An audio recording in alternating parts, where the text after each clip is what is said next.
آپ کو لگ رہا ہے کہ ابھی نمبر نہیں ہے پورے؟ کیونکہ گورنمنٹ بار بار کلیم کر رہی ہے کہ ہمارے نمبر پورے ہیں. یہ جو بھگدڑ مچی ہوئی ہے، اختر مینگل کا ایک ٹویٹ آیا ہے کہ میری سینیٹر اور میرا سینیٹر جو ڈائلسس کروانے گیا تھا وہ لاپتہ ہے، میری سینیٹر اپارٹمنٹ میں بند، اس کا بیٹا لاپتہ ہے. عمر ایوب کا آیا کہ وہ جو ہمارا ایم این اے گجرانوالہ کا تھا اس کا کاروبار بند ہے. ہمارا ایک ایم این اے جو تھا وہ لاپتہ ہو گیا ہے. اور اس کے علاوہ اسد قیصر مہربانوں قریشی صاحبہ نے کہا ان کی بھابھی کو اٹھایا. یعنی میں یہ ضرور کہنا چاہوں گا کہ ہم جو بھی کرتے رہیں، بہو بیٹیاں مائیں بہنیں، یہ وہ چیز ہیں جو ہم ساروں کی ریڈ لائن ہونی چاہیے اور یہ اس پہ نہیں آنا چاہیے. تو وہ ہمارے سامنے ہے. پھر اس کے علاوہ اسد قیصر صاحب کہہ رہے ہیں، ویسے آج میں 2 خواہشیں میری حسرتیں بن گئی. ایک تو کل میں مولانا صاحب کے ساتھ ہوتا، ان کا کوئی ٹیم ممبر ہوتا. جتنا پرتکلف کھانا تھا. کیا تھا مینیو؟ مجھے نہیں پتا. یعنی کیا تھا جو نہیں تھا. مولانا سے کہتے ہیں نیکسٹ ٹائم لے جائیں. ہاں میں ہوتا، میں بھی ان کے ایک ساتھ پیچھے ہوتا، پہچانا نہ جاتا تو میں بھی ہوتا. اور جس طرح مولانا صاحب کو کہہ رہے تھے یہ کھائیے، ارے یہ چکھیے. ویسے وہ یہی سٹائل ہے نواز شریف کا. نہیں، لیکن at the end of the day ہمیں پتہ چلتا ہے وہ ہم نے کھانا دیا ہوا تھا. یہ خود پلے سے چائے بھی نہیں پلاتے، یہ ذہنوں میں رکھے. وہاں وزیر اعلیٰ بھی رہتی ہیں، وزیر اعظم کا بھی ہے. تو یہ کیمپ آفس ڈکلیئر ہوتے ہیں. یہاں کے سارے کھانے، چائے پینے، یعنی ان کی تو جو بلٹ پروف دیواریں وہ ہم نے بنوائی ہوئی ہیں، لگے ہوئے ہیں وہ سیکیورٹی گیٹس وہ ہم نے لگوائے ہوئے. ہمارے گھروں میں نہیں. Verified information. ہاں 14 ارب روپے دونوں بھائیوں کی سیکیورٹی پہ لگا تھا پچھلے ٹینیور میں. میرے پاس پورا ہے، وہ ریکارڈ ہے. ٹھیک. اگر آپ مولانا کے ساتھ ہوتے کھانا کھاتے، دوسری یہ کہ کاش میں کوئی ایم این اے یا سینیٹر ہوتا اور میرا ضمیر بھی جاگا ہوتا. آپ لے لیتے، میرا ضمیر بھی جاگا ہوتا. نہیں دیکھیں، اگر مجھے خوف کریں بچیوں کو اٹھا رہے ہیں، کیا حالات ہو رہے ہیں. نہیں، میرا ضمیر جاگا ہوتا تو میں تو دیکھو نا، موسم مری کا سہولیات اسلام آباد کی 7 سٹار لائف، اور اس کے بعد میں ووٹ دیتا، اس کے بعد میں ڈی سیٹ ہوتا اور پھر مجھے گارنٹی بھی ہوتی کہ دوبارہ منتخب بھی ہو جاؤ گے. تو اس سے بڑی اور کیا ہے. اسد قیصر کہتے ہیں 1 ارب روپے کے قریب. اگر مجھے یا مجھے تو آپ کا تو مجھے نہیں پتا، میں نہیں لے رہی. مجھے 1 ارب مل جائے تو میں دنیا کو ایک طرف سے شروع کروں، دوسری طرف ختم کر کے ٹور کر کے آ کے تو توبہ طائب ہو کے. آئی ایم شیور آپ لائٹر نوٹ میں کہہ رہے ہیں، you don't really mean that. کیونکہ سیریس نوٹ یہ کتنی خطرناک معاملات ہیں. ایسی ترمیم پاس بھی ہو جائیں تو یہ کالے بادل تو چھائے رہیں گے اس کے اوپر. لیکن اب آتے ہیں ذرا ترمیم کے اوپر. اب جو لگ رہا ہے سلوشن کے ٹاپ موسٹ میں سے چیف جسٹس بن جائیں، سو کیا -2 کی طرف جا رہے ہیں؟ قاضی فائزی صاحب بھی جا رہے ہیں. اور پہلی بات یہ ہے کہ یہ ہونا ہی نہیں چاہیے.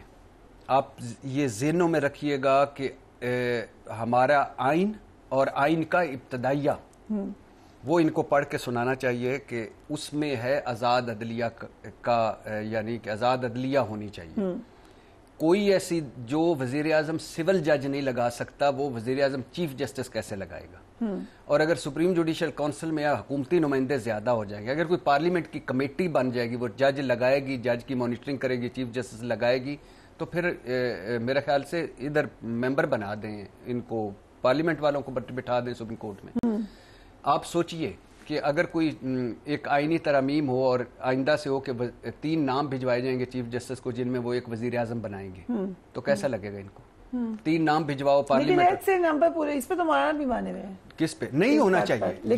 یہ پتہ ہے اس کے 2 وجہ ہیں. نہیں ہونا چاہیے. یہ اگر ہو گیا تو تحریک چلے گی، یہ نہیں چلے گا. اس کی وجہ، پہلی وجہ تو یہ ہے کہ یہ ساری عمر ایک چیف، اب تو ہمیں اگلے 10 سال کا پتہ ہے نا کون چیف جسٹس ہے، تو پتہ ہی رولے ہی ختم ہو جاتا ہے. اگلے بنے، اگلا بنے، اگلا بنے. یہ جتنی لابنگ ہوگی، آپ بتائیں کہ جو 3 ہوں گے، ان 3 میں سے جو ایک بنے گا وہ کس طرح ہوگا آزاد، اور وہ عدلیہ آزاد کیسے ہوگی.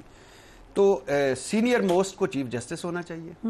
اور اگر 3 میں بنے جائے گا تو یہ آزاد عدلیہ پر خود کش حملہ ہوگا اور سپریم کورٹ پر خود کش حملہ ہوگا، اور پھر وہی ہوگا من پسند جج لاؤ، من پسند فیصلے لو. لیکن ابھی تک نہ کوئی بات نہیں ہو رہی. ہم نے پوچھا بھی حکومت کے ریپرزینٹیٹیو سے، وہ کہہ رہی ہیں ابھی تک کلیئرٹی نہیں ہے کہ جسٹس منصور علی شاہ چیف جسٹس بنیں گے. Government is not ready. نہیں، یہ ابھی تک نوٹیفیکیشن کیوں نہیں ہوا؟ اسی وجہ سے نہیں ہوا. اسی وجہ سے نہیں ہوا کہ ہم نے بنانا نہیں ان کو. ہو سکتا ہے جسٹس جو سنی جا رہی ہے باتیں، ہو سکتا ہے کل نوٹیفیکیشن ہو جائے تو، لیکن جو سنی جا رہی ہے اس وقت تک وہ ہے کہ جسٹس منصور علی شاہ اور جسٹس منیب نہ بنے. ٹھیک. تو تیسرے جسٹس یحییٰ آفریدی ہیں غالباً سینیارٹی میں، تو پھر جسٹس یحییٰ آفریدی بنیں گے. لیکن ایشو بنیادی طور پہ یہ ہے کہ یہ نہیں ہونا چاہیے، یہی وہ نقطہ ہے. اور اس کے علاوہ کئی چھوٹے چھوٹے آپ یاد رکھیے گا، یہ لفظوں کے کھلاڑی ہیں. آپ کو یاد ہے جب کہتے تھے 90 دن میں آئین میں ہے کہ انتخابات ہونا ضروری ہے، تو اعظم نذیر طاہر صاحب کہتے تھے لیکن اس کے بعد کیا ہے؟ آئین خاموش ہے. اس خاموشی کا کتنا فائدہ اٹھایا ہے. ٹھیک. تو انہوں نے فل سٹاپ کاموں میں وہ وارداتیں ڈال جانی ہیں کہ جو بعد میں ہم نے دیکھتے رہنا. لیکن سینئر موسٹ کو چیف جسٹس ہونا چاہیے، اور اس کا نہ پارلیمنٹ سے نہ حکومت سے کوئی کام ہونا چاہیے، اور سپریم جوڈیشل کونسل کو آزاد ہونا چاہیے، اور سپریم جوڈیشل کونسل میں حکومت کی زیادہ نمائندگی نہیں ہونی چاہیے. رائٹ. اب آ جاتے ہیں پی ٹی آئی کی اسٹریٹجی کیا ہے. پھر احتجاج کال کر لیا، آپ کیا لگ رہا ہے آپ کو پی ٹی آئی کچھ کر سکتی ہے؟ ابھی تک تو سارا انحصار مولانا فضل الرحمان پر ہی ہے ان کا. ابھی تک تو کوئی حتمی نہیں ہوا، لیکن جو اطلاعات آ رہی ہیں میرا خیال ہے مولانا صاحب اس پہ ان کو کوئی اعتراض نہیں ہے.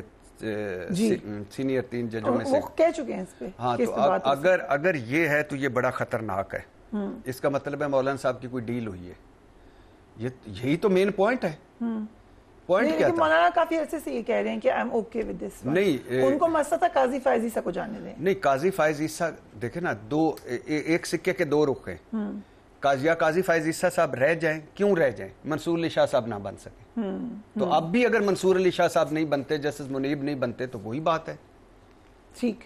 یعنی میں تیسرے جج صاحب پہ میرے لیے قابل احترام ہے، وہ بھی میرے لیے اتنے ہی وہ آزاد اور خود مختار جج ہیں جتنے دوسرے ہیں.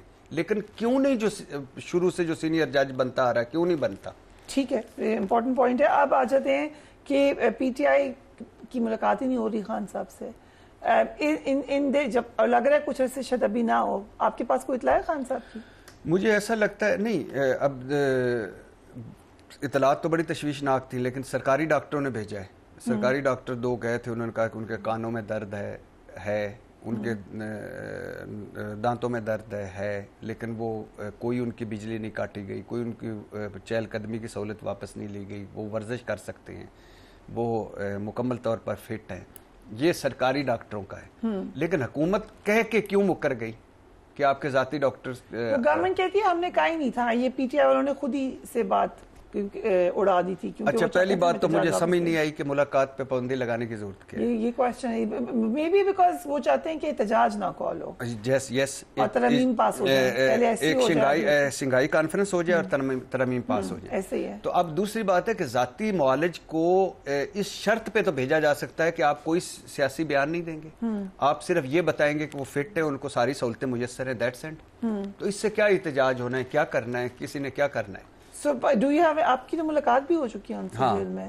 سو کوئی انفارمیشن آپ کے پاس اس وقت ہے کہ ہاؤ از ہی اپنی کوئی جرنلسٹ؟ بہت ساری یعنی مکس ہی ہیں، لیکن جو زیادہ تر یہی ہیں کہ ہی از فٹ. ٹھیک ہے وہ. سو اگر آپ کر دیں احتجاج call, will it make any difference? نہیں، اس مرتبہ ڈفرینٹ ہوگا. اس مرتبہ یہ ہوگا کہ صرف پی ٹی آئی نہیں ہوگی، اس مرتبہ وکلا ہوں گے. کل کا احتجاج تو ایک انہوں نے مجھے اس کی سمجھ نہیں آئی کیوں رکھ دیا ہے، کیونکہ ابھی تو آئینی ترامیم کوئی حتمی مسودہ سامنے نہیں آیا، نہ منظور ہوئی ہیں. لیکن اگر یہ منظور ہو جاتا ہے کہ اب 3 میں سے 1 چیف جسٹس بنے گا، جیسے لاہور ہائی کورٹ کی جسٹس عالیہ نیلم بنی ہے، جو کہ بالکل اگینسٹ ہے وہ جو جسٹس وہاب خیری فیصلہ تھا یا جو بھی تھا، اس فیصلے کے بھی اگینسٹ ہے، اور یہ آزاد عدلیہ کے بھی اگینسٹ ہے. تو پھر وکلا بھی سارے اکٹھے ہوں گے، پھر سول سوسائٹی بھی اکٹھی ہوگی.